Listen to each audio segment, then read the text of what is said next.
Okay, so we're going to jump right into it. We're not going to do any kind of recaps. So last week we kind of went through some of the nations that were going to be involved in this massive war. And we looked at some of the reasons why they were going to come down, right? God is going to entice Gog and his host to come on down, right? So now we're going to take a look at those reasons. What is the spoil, right? He was coming for a spoil, and he was coming for a prey. So let's take a look at the spoil. Technology and energy. These are the things we see today in Israel that would be an enticement for Gog. 2019, Israel was ranked the 5th most innovative country in the world. Right? Pretty impressive, isn't it? Small little place. What about the size of New Jersey, they say, right? Tiny. And then the 5th in innovation. These are just some headlines that I grabbed, by the way. How Israel has become the world leader in biotechnology. Israel remains the leader in climate change technology.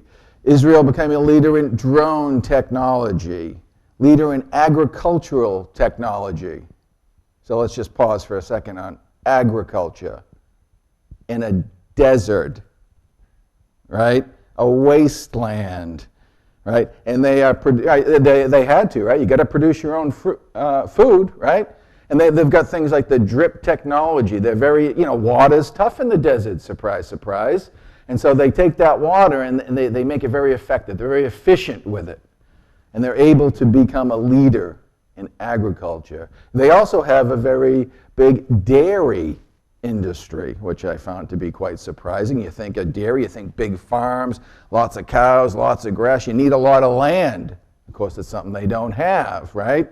And yet they're one of the biggest in the technology. Their cows outproduce other cows from other nations, right? They're the most efficient. They get the most out of what they've got. And they're big dairy consumers, right? So they need it for their own selves. But, that they're, a land flowing with milk and honey. I don't know about the honey, but they got the milk, right? Who would have thought, right? When they first got into that land, that they were going to turn that arid wasteland, right, with agriculture, a dairy industry, right? Pretty impressive.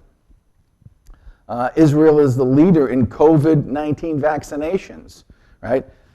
We know what's happening here. It's a struggle, right, to get people vaccinated. Not in Israel. They're really banging it out. And we'll talk a little bit more about the COVID. They're also a leader in cybersecurity power. They're a powerhouse in this area, right? Pretty important thing today. Right? Our world runs on technology, right? We take technology out of the world for a few days. Oh, my phone, right? We're addicted to it, right? Everything runs on technology, right? And they are the leaders in this field. And another area they've got, of course, is energy, right? They, for years it was the joke, right? This is the promised land and you guys get no oil, right? All the nations around you are loaded with oil and you got nothing. You're God's people, are you sure? You might want to double check that, right? And so they had to, come up with different ways, right? And they tried and nothing really kind of worked. But then in 2010, I believe it was the Tamar field that they found first. And it's a big one. And they went, wow, this is fantastic. We've finally found it off the shorelines. And then they found this one, the Leviathan. And that was the game changer. They said, now we're self-sufficient in energy. For decades, we don't have to import anymore. Matter of fact, after they found the Leviathan, they said, we can become exporters. So this was only like a decade ago that they found this. God kept it away from them for a while, right? And they had a good economy. And then all of a sudden they've got this. And boom, now they have got some real spoil to entice Russia to come on down. And that became a game changer. Then now they became exporters. They export to Egypt. They've got to deal with Egypt to export and with Jordan. And they have recently come up with something that they got in the plans to export their energy to Europe. Oh, the Russian bear is not going to like that too much. So just within a short time, Israel has become a player, major player in the energy market. They also say they've got shale oil. Shale oil enough that it would rival Saudi Arabia. Again, in this very small area, they've been given this great spoil, right? Great wealth. This is enticing to Russia. So some incredible things, and again, just 10 years ago, right? So when we're done looking at this, what we want to see is the Israel of Ezekiel 38 compared to the Israel of today. And what we're going to see is, wow, they look the same. So the other thing Gog was coming for, right? It was a prey. But there's no way.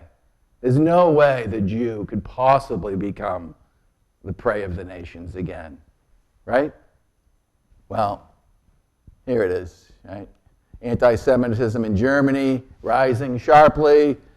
Alarming rise of anti-Semitism in Europe. These are all recent headlines that I've just cut and paste. 75 years after Auschwitz, anti-Semitism on the rise. Anti-Semitic abuse at a record high. That's in the UK. New report notes rise in coronavirus-linked anti-Semitic hate speech. Online, a lot of this stuff is taking place. You'll never believe who the scapegoat is. Well, when you need a scapegoat, who do you go to? The Jew, right? Weren't they blamed for the bubonic plague? And here they are, it's coming out online saying, they're profiting from this. It's the Jew. I thought it was China. No, this is no surprise that they're going to be the ones who become the fall guys. And this is an article, is it safe to be a Jew in America? As society has grown more polarized, classic forms of hatred have increased dramatically, right? I mean, we've seen this in our country here in America, right? This past year with all the racist stuff, right? People responded like racism was something brand new. It's been around forever, right? Anti-Semitism has been around since when? Isaac and Ishmael, right? It's been around forever. What is it? Well, it's hatred. Well, what's hatred? It's a characteristic of the flesh, right? So it's always going to be here. So I think it was from this article here that it started out with, could never again, vowed so solemnly and so repeatedly after the Holocaust, revert to yet again. And then the article kind of goes on and gives some reasons why. Like, the further we are removed from an event, well, the further it goes out of our mind. When there's no one to say, I was an eyewitness, it's easy for the Holocaust deniers to come about. And did it really happen? And of course, we live in a world where truth is, who cares?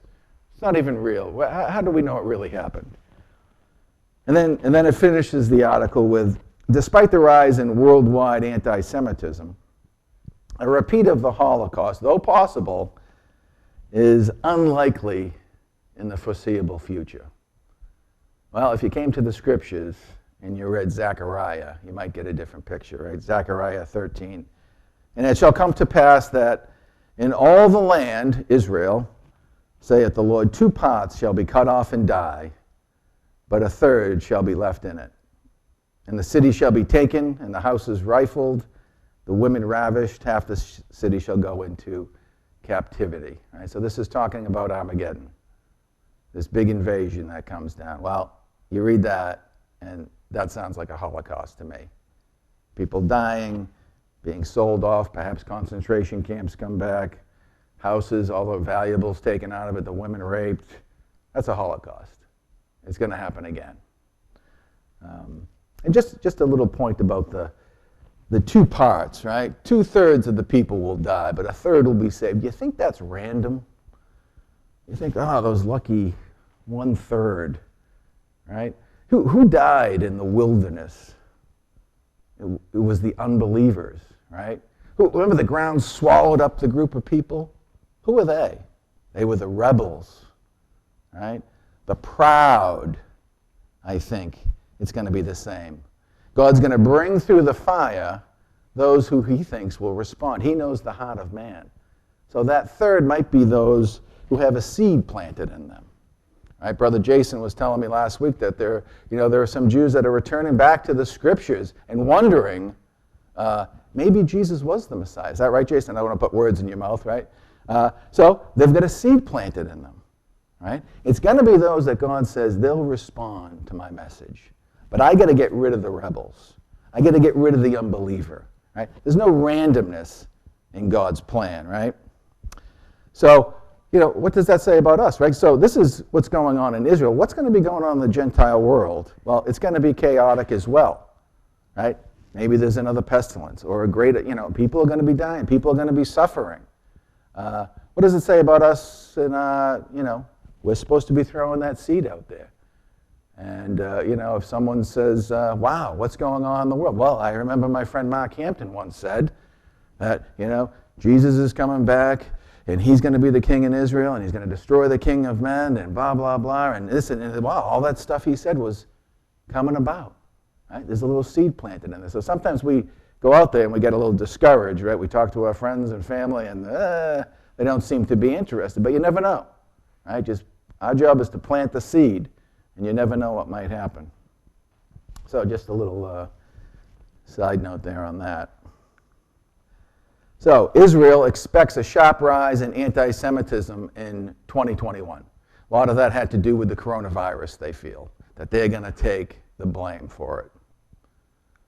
So I stumbled upon this article, and it spoke about, it said an international delegation of Catholic and Anglican bishops have called on the international community, the world, right, to hold Israel accountable for its moral, legal, and humanitarian responsibility to make COVID vaccinations available to the Palestinians. And Israel did, right? So these are the same Palestinians who, by the way, want to make them extinct, right? Want to destroy them, and yet they're quite willing to take their help. And, I don't know any other nations that are being called out to help, right? We've got third world countries who are going to struggle with this, and I don't know of any other nations that are getting called out to help other nations, but the Catholics are quick to call out Israel. As they, Israel always gets called out, right? And then the article went on to say they also called for the governments and political leaders to urgently renew their active participation in the search for just peace, upholding international law, and reaffirming the plurality of Jerusalem. So this is a kickback on countries like the United States saying Jerusalem belongs to Israel, and other countries have followed suit because they don't want it to belong to Israel. The international policy, the international law is three faiths. No one owns Jerusalem. It belongs to the Christian, the Muslim, and the Jew equally, because everyone would like to control it. They certainly don't like that Israel is in control of it. If you control Jerusalem, boy, that's pretty good. And so we know that, I don't know if you can even make any of that out. Can you see any of that top up here? Too far away, too small? Yeah, no way, Meg? Yeah, too small. I thought so. So this is a UN human rights vote. Came down just a few months ago in November. And I'll read it. It says, Israeli practices affecting the human rights of the Palestinian people in the occupied Palestinian territory, including East Jerusalem. An overwhelming vote against Israel. 138 were in favor of, they're human rights violations against Israel. Only 9 were against. 16 abstained. But, where is the world on Jerusalem, right? God said, I'll make it a burdensome stone to all nations who, concern themselves with Jerusalem. I'll cut them in pieces. And you see where the world stands. It's not Israel's land, right? They're occupying the land of the Palestinians.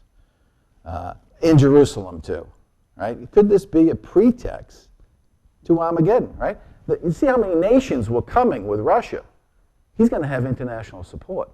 He's going to go to the UN and say, look at, again, Israel. All these commendations against Israel. We know how biased they are. Right? I think When it comes to these human rights violations, there's like Section 8. That's for all the nations. And Israel gets so many, they've got like their own section. They separate them out. There's so many violations. They say, nothing about Syria and, throwing chemical weapons at their own people. No, we'll throw that aside. And so this is where the world... Another thing they say is, hey, you know what's happening to the holy sites? The Christian holy sites and the Muslim holy sites, the Jews are damaging them. Another thing, a little propaganda that gets spread out. So you can see where the world is going to be when this invasion happens. They're going to be in support of it. Right? Human rights, you can't do human rights violations.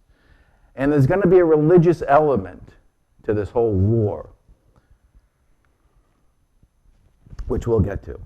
But Israel, how do they look at the time of the end? Do they look anything like the Israel that we see today? A people scattered, regathered, 1948 and onward, returned to a national homeland, Israel, right? They didn't have to name it Israel, right? But David Ben-Gurion came up and said, yeah, we're going to go with the ancient name Israel. In control of Jerusalem, right? Since 1967. Are they prosperous? Sure, right? What we looked at with the oil, the natural gas, right? The technology is unmatched. In control of the West Bank. Those are the mountains of Israel. Check. Are they dwelling safely? Well, they've got some great, Arab allies. The ones we just saw in the Abrahamic Accord, the Arabian Peninsula, which, that's what Ezekiel identified, Sheba and Dedan, and now they're friends. They weren't always friends, and now they've got a good relationship they're building upon. Of course, they've already had them with Egypt and with Jordan, and now they've got other Arab nations. Secular, right? They're in need of conversion. Yes. Are they hated? We just saw anti-Semitism on the rise worldwide. They're always the scapegoat. Now, if you read Ezekiel 38 100 years ago, and you went through the checkpoints, you'd go, who knows when this doesn't look like it's going to happen anytime soon, right? Maybe we got a Balfour Declaration, right, from 1917, but that was 4 years ago, and nothing's happened, right? So really, you're looking at that going, no, but you look at it today, and you go, oh yeah, that's where they are. This is Ezekiel 38, right? So we know we're in the latter years, those latter days, right? Joel says, in those days and in that time when I restore the fortunes of Judah and Jerusalem. Yeah, it's been done. He's talking about Armageddon. And of course, Jesus tells us, Jerusalem shall be trodden down by the Gentiles until the time of the Gentiles be fulfilled. So we look at Ezekiel 38, we look at Israel today, it's a pretty good match, right? So, the religious aspect. In verse 7 it says, be thou prepared and prepare for thyself thou and all thy company. It's this, I'm not going to try to pronounce it, but it's this Hebrew word right here that can mean congregation, assembly, an organized body for invasion or war or for religious purposes. We come to Joel, where again we're getting the same Armageddon, right? Many other prophets spoke about it. He says, proclaim this among the nations, prepare war, or sanctify, make holy. And it's that word there, which means to consecrate, dedicate, to be holy. Young's literal says, sanctify a war. Other translations, prepare a holy war. Right? So I think this is one of the other bits of the spoil. Verse 36 of chapter 36 of Ezekiel, verse 2. Thus saith the Lord God, because the enemy hath said against you, aha, even the ancient places are ours in possession. They're coming for those holy places, right? They've already set the precedent a little bit. Hey, they're damaging our holy sites, right? When you go to war, you got to be the good guy. You got to convince, right, the army, hey, God's on our side. You know what those Jews are doing? They're hurting those poor Palestinian people. We're going to come and rescue them. They're damaging our holy sites. God wants us to come down there and take charge of that. So you can kind of see, and never mind all the oil and things like that we're going to get. So you can kind of see that the precedent is already being set. This will be part of the spoil, right? They'd like to have Nazareth, Bethlehem, Can you imagine the pilgrimages that the Pope would lead into those areas and the money that would bring in? And boy, I imagine they'd have other relics and other things. They're all about the money. This would be a big, big boost to that. So how are these nations all going to come together? Because you got Christian and you got Muslim nations coming down on this attack for religious purposes. Well, we know what's going on today. It's that ecumenical movement, right? Started decades ago, where it was supposed to be, the Pope was leading the charge to, let's just bring Christianity all together. We can all be one. If we just separate our differences and just focus on the things that we have in common. Don't we all want peace and prosperity? Who would say no? I would say yes, of course. So put aside the differences. Well, what are the differences? The beliefs. Put the beliefs beside, right? And so now it's just become, all these people, there's the Pope leading the charge. He says it's a challenge of our times. And this is at a meeting of the, you probably can't read that, it's the International Day of Human Fraternity. Okay, human fraternity, right? So that might ring a bell to the warning that we get in Revelation 16 of the frog-like spirits that Jesus talks about, right? And that is the liberty, equality, and fraternity that came out of the French Revolution. And he says that's going to be the spirit of the day, right? And it's human fraternity. Humans, number one, right? God, we kick God down. Human, number one. And we can all just come together. And through that, right, it says here, work to spread the culture of tolerance. And this will bring out peace. So the tolerance is that just tolerate everyone's beliefs, right? We know that we live in a time where truth doesn't matter, right? Your truth is your truth, my truth is my truth, and hey, who knows who's right, right? And the religion, and that comes into the religion. Hey, you go your way, I go my way, we all come into the same place, and we're all good. So, of course, when we do that, we're kicking aside the word of truth, right? Gets pushed aside, gets dragged down, and becomes, well, it's not that important because that's the way you interpret it. I interpret it a little bit differently, right? So the one thing, the one foundation of truth that we have is the Bible, and it gets kicked aside in the world. So, we would never see that in the ecclesia, would we? Well, of course, Christ wouldn't warn us about it if it wasn't going to have an effect on the ecclesia, right? I see things on the social media sites. Do we really need a statement of faith? Aren't we all Christians? I mean, do you think, we're all kind of, just a few different beliefs. No, we have a different God, a different Jesus, a different Bible, a different salvation. We're completely different. We're not all Christians. This is what separates us, is our beliefs, right? And, don't we emphasize a little bit too much on doctrine? Again, doctrines are the teachings, right? It's what we believe. And where do we get those from? Well, the Word of God. So it can be a little subtle, and it's just push that Bible aside, and don't we just want peace and prosperity? And so it can be subtle, but it can creep in. So, you still got a problem with division in the Christianity, right? You got Russia here, well, they're Orthodox. And then you got Rome over here, and they're Catholic, and they've been the great schism 1,000 years ago where they separated, right? Well, they've been making great strides coming back together. Part of the schism was the Pope said, I'm number one. And the bishop over in Constantinople said, no. And so that was part of it. And now, Kirill here, he is the Russian Orthodox leader, and he's kind of conceded that, okay, you can be number one, because he's never going to take the number two position. You can kind of be the number one guy. So they've made great strides in coming together. Right? This was an article titled, Could the reunion between Catholics and Orthodox be closer than we thought? Now, the ecumenical movement trying to bring Christianity together has been going on for quite a while. John Pope II was a big proponent of it. And this is what he said. He said, Christianity could once again breathe with both lungs, east and west. He also said, I also dreamed of traveling to Moscow to cement closer ties with the Third Rome. Right? We know what happened, right? Rome, and then Constantinople, which was called the New Rome, and that Roman leg stood right there, and then in came the Ottoman Empire, knocked them out, and they took off to Moscow, right? The Third Rome. And then Pope Francis said, that, this reunion is the will of God. He's right on that one, because that image has to stand.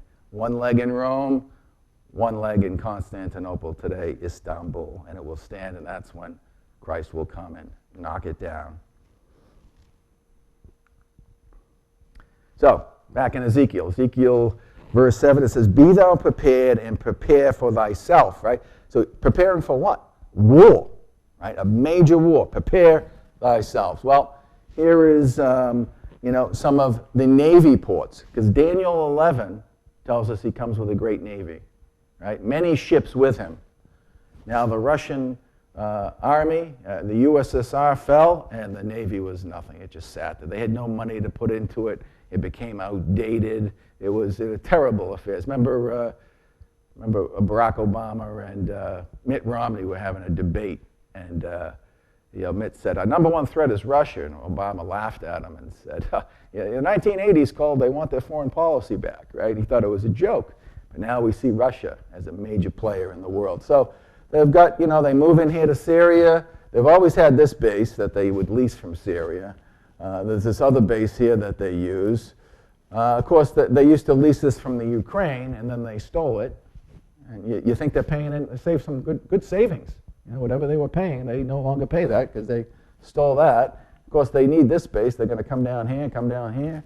Then they've got these other little places, right? They're in Libya. And part of the deal coming in here to settle that civil war is we'd like this little base here. And over here, whatever this little island is here, they've got a little agreement in place over here. They're going to open up a base in the Sudan, right over here. They've got an agreement to do that. And down here, Somaliland, another one over here. They made a deal with Cyprus to come in and use the ports. The people were they got a lot of kickback, and they said it's only for repairs. Well, we'll see. The Navy. Putin ramps up Russia's military might with 40 new warships for 2020. The Russian Navy to get hypersonic nuclear weapons. Now, I'm not sure what those are, but if you put the word hypersonic in front of anything, it's got some wow factor to it, doesn't it? Not sure what it means, but he is preparing for war. And you know what? Prepare the people with you as well. All these little check marks here are arms deals that Russia has with all these countries here. And you see, these are just some of them. I only looked at the ones that are around North Africa and around the Middle East. They're going to be in the heat of the battle. And he's got arm deals with everybody. He doesn't care who's on whose side. Saudi Arabia opposes him. I don't care. I'll sell them arms. He's selling arms everywhere. He's in a great position. He's kind of neutral, right? He's the one who is settling the scores. People are calling him in. Syria, the Sudan, Libya. We've got a civil war. Can you help out? Sure. It's going to cost you, but I'm going to come in and help out. He's the mediator between Israel and Iran, between the Sudan and Egypt, Armenia, and who was the other place that just had a little battle going on? I forget. What was it? Azerbaijan? Yeah. Azerbaijan, right? They just had that recent one. And he comes in and mediates the whole thing. Great influence in the area. Yeah, yep. So fantastic, right? The world's looking to him. This is what he's supposed to be, have great influence in these areas. And he does. If you got an arms deal with someone, you got a decent relationship, right? Why is Russia holding so many army war drills with other countries? These are just some headlines. China, others join military exercises in Russia. Armenia, Belarus, Iran, Myanmar, Pakistan, and others are going to join them. They're preparing for war. We can see it. Why doing with so many nations? Because they're bringing them with them. I know you can't read this bottom one here, but I'll read it for you. It says, to the casual observer, it might appear as if Moscow is preparing for war. So the casual observer knows that they're preparing for war. What do we know? We know that they are. As the Russian Federation's defense ministry announced that it will not be scaling back combat training of the Russian military in 2021, and instead it will maintain a level of high intensity of combat training for the new year. And they've got 4,800 drills lined up, planned to go. Oh, there you go. Now you can see that. Thank you, Phil. So, yeah, they're preparing for war. Exactly what Ezekiel said. Prepare you and those nations. And that's what they're doing. So Russia, at the end time, does it look like anything that we see Russia today? Again, you're reading this in the 90s, you're going, it's not Russia. Even some in the Brotherhood, when the Soviet Union fell, it was like, maybe we got it wrong. No, we didn't get it wrong. We just need a little bit more time. They should have mighty armed forces, right? They do. With many ships, they're going to come with them. A strong influence in the Middle East. Peacemaker, right, as we discussed. Building relationships with those nations. A lot of trade deals. A powerful autocrat. Putin's been voted the most powerful man in the world 4 times by Forbes magazine, and I think that's only in about a 9-year span. You think he's pretty powerful? If he's the Gog? I think he's changed his country's constitution twice. He's in power for life. Can you imagine that? I'm sure Donald Trump thought he could probably do that as well, but you're pretty powerful if you can do that. Positioned or influential in the territory of the king of the north. Now, Gog is the king of the north. He is the king of fierce countenance. He goes by many names in the scripture. And the territory of the king of the north from Daniel 11 is from Syria, Iraq, Iran, Afghanistan, maybe over to Pakistan. And is he positioned there? Well, he's in Syria. He ain't leaving. Right? Is he pretty influential in Iran? Yeah. Afghanistan, he's got a good relation. He's pretty influential in the area. Right? They've got to convert back to Christianity, right? From an atheist country. And you said this back in the day, and that they're going to revert back to their ancient Christian roots. I don't think so. We've had brothers write about it. We've got the Russian thing wrong because that they don't believe in God. Right? It just took a little time. Right? And Putin, since he got into power, has built or restored 25,000 churches. The support of the international community, improved relations with the Vatican. Putin and the Pope have met at least 3 times. The Pope referred to him as the savior of Christianity at one point. He's got to be aggressive, right? He just stole the Crimea and said, what are you going to do about it? And the world didn't do much, right? He wants to spoil. Maybe he's got some economic troubles coming his way. The economy isn't great at the moment. So it looks like Russia today, what Ezekiel calls. It looks like Israel. We're close, right? There's nothing that needs to be fulfilled for Christ to come back. Remember, Christ comes. So if we're seeing this already, there's still a lot of time that has to take place. Christ comes, raises the dead, gathers those who are living, has the judgment, spends time with the bride, and trains us. Right? We're going to have to be trained in what we're going to do. Many in the Brotherhood think that's a span of about 10 years. So if we're already seeing this going, Russia's going to make a move at any moment, then we're maybe 10 years away from Christ revealing himself to the world. So he comes, but he doesn't reveal himself until Armageddon. So we are awfully close looking at the scriptures. God's fury, jealousy, and wrath now gets directed towards Gog. For in my jealousy and in the fire of my wrath I have spoken. Surely in that day, what day? Acts 17, verse 31. Because he hath appointed a day in which he will judge the world in righteousness by that man whom he hath ordained, of course, by Jesus Christ. It's the day of judgment. And what's going to happen? There's going to be a great shaking in the land. And all men upon the face of the earth shall shake at my presence. The mountains shall be thrown down. Steep places shall fall, and every wall shall fall to the ground. A massive earthquake that Zechariah talks about in chapter 14. Behold, the day of the Lord cometh, for I will gather all nations against Jerusalem to battle. Then shall the Lord go forth and fight against those nations. He shall stand in that day upon the Mount of Olives, and the Mount of Olives shall cleave in the mist toward the east, toward the west, and there shall be a very great valley, and half the mountain shall be removed to the north, half to the south.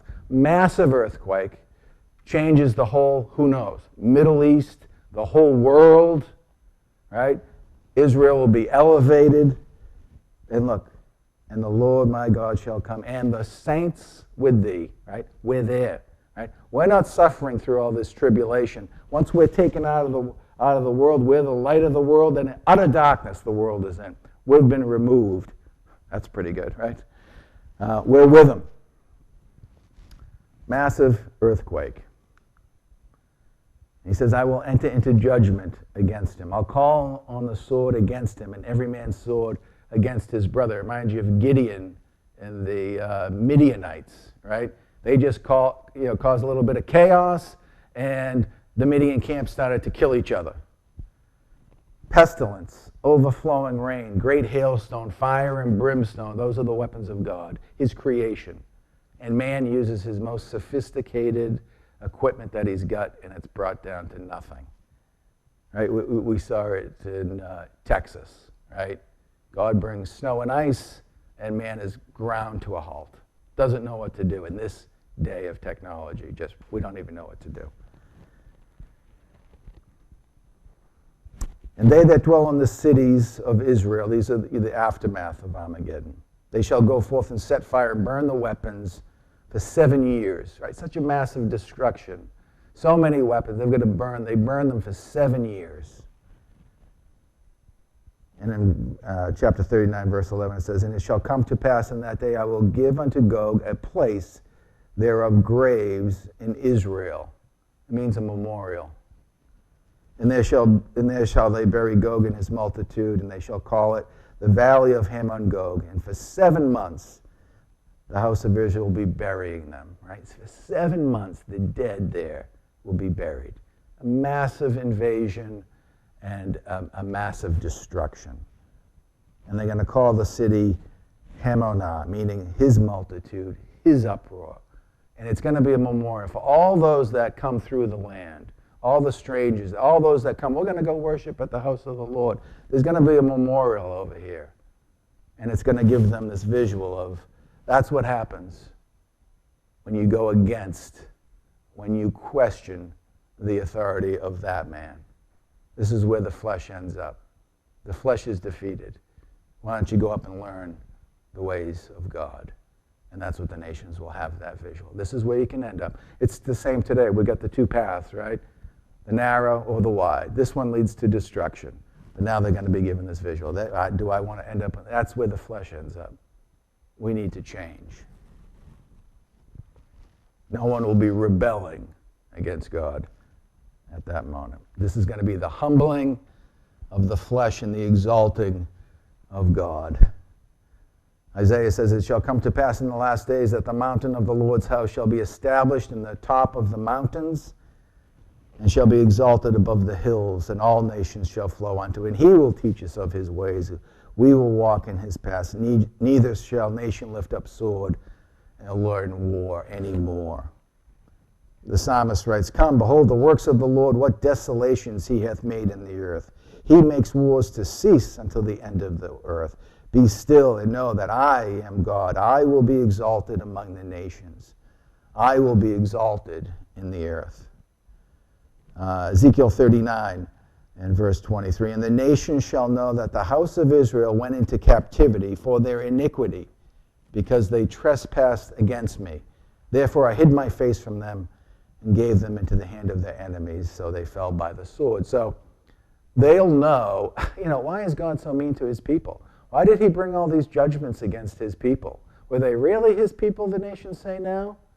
And he's going to say, now you're going to know why. It's because of their iniquity.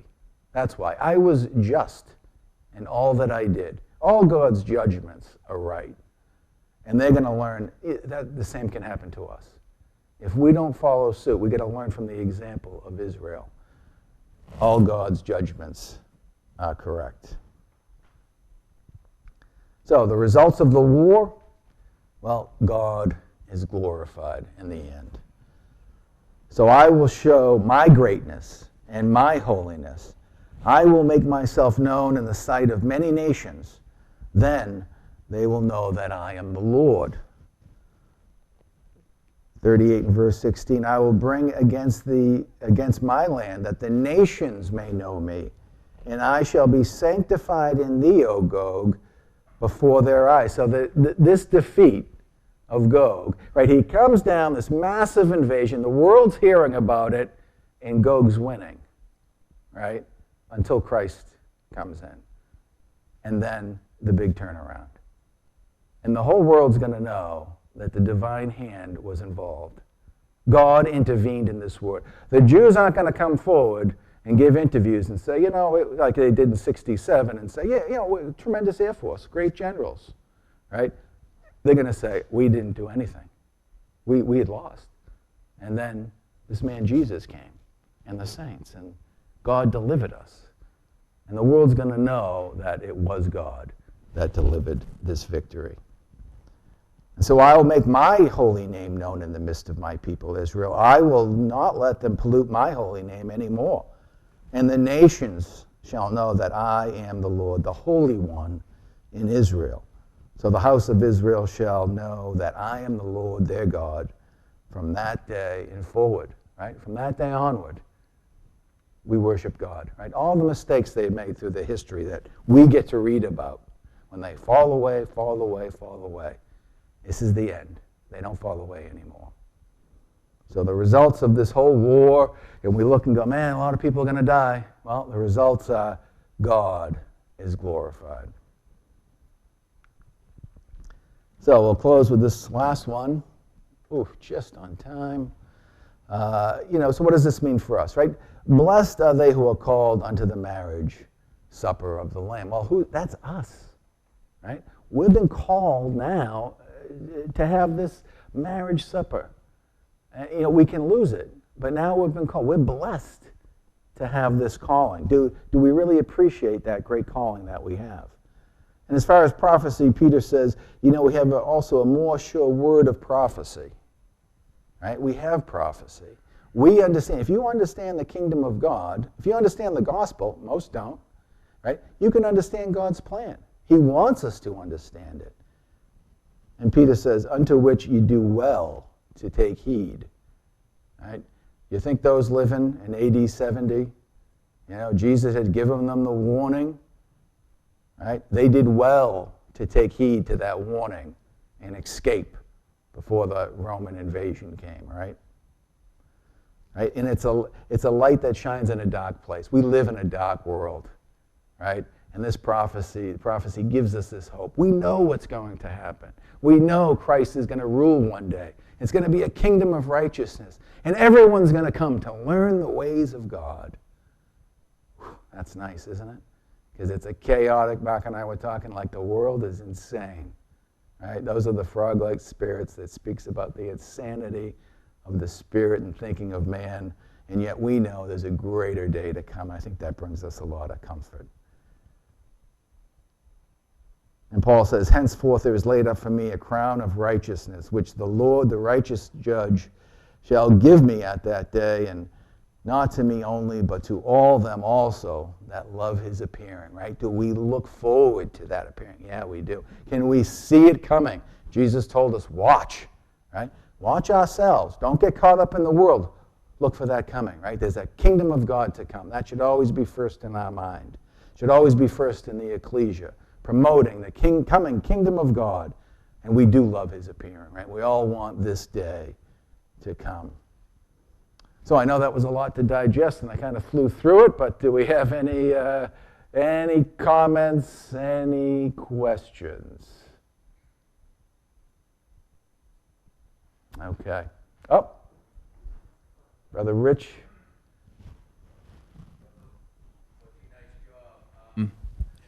I think it's going to be interesting to see, with the United States actively participating in Syria right now. President Biden just bombed an Iranian outpost, I think, in Syria. Iran has been very active along with the Russians in Syria for I think we're going on 10 years now with this civil war. Close to 500,000 people have died in Syria. So it's going to be interesting to see how much of a role America is going to take now that, there's a new administration. I think they're going to be more involved in the Middle East. Despite the Abraham Accords, they still have to deal with a very aggressive Russia and Syria, and a very aggressive and meddling Iran as well in Syria. So, it's like you said, all of the pieces are there.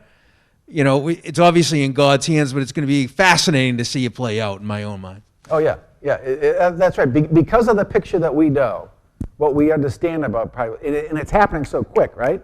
We're like, oh, look at what happened here, look what happened here. And it can be exciting, right? A world is opened up to us, right? The veil is taken away, and we can see God's plan coming together and how encouraging that should be for us and get us excited, right? Yeah, who knows what America will do? Like, Putin's got to grow in influence in the area. Well, who would you rather make a deal with if you're a nation? America, who knows how long that's going to last, or a guy who's in power for the next 20 years. Right? I'll take the guy who's going to be in power for a long time. Everything, we see what happens. Obama's in, and then Trump comes in, changes everything he did, and now Biden's coming in, he's trying to change everything he did, and it's just, it's crazy. But yeah, we're seeing, who knows what happens with, but we can see all those pieces coming. Where will America be? Right? Those nations that say, hey, why have you come? They don't stop him. It doesn't seem like they hinder him. There's no mention of a great conflict because the victory is for Christ and the saints. So they just oppose it. And that would probably tell us that Abraham Accord will be successful because there they are opposing it at the end. And of course, it's going to be financially successful. And that's all they probably really care about. And I think that's one of the reasons why the Abrahamic Accords happened and were so successful, because the Arabs are just as fearful of a strong Iran and a nuclear Iran, a meddling Iran in the Middle East. So, the enemy of my enemy is my friend. And so it's a perfect opportunity for the Israelis and the Arabs to put aside their differences and kind of, have this pact now to push against Iran. Yeah. So. For sure. And you look at that, you wonder if God works in the kingdoms of men. You look at that Iran deal that Obama sent to them, and of course they agreed to it. It was a fantastic deal for them. That empowered them. That put them, we're back in the game, right? We're powerful now, and made those other nations go, uh-oh. And Saudi Arabia said, they're a problem for us unless we unite with Israel, right? Israel's not going to let them get that nuke. Okay, they'll bomb them. Right? We'll have them do that. We'll work with them. Right? We're friends now. Because, no one wants Iran in that area to be the nuclear powerhouse. Anything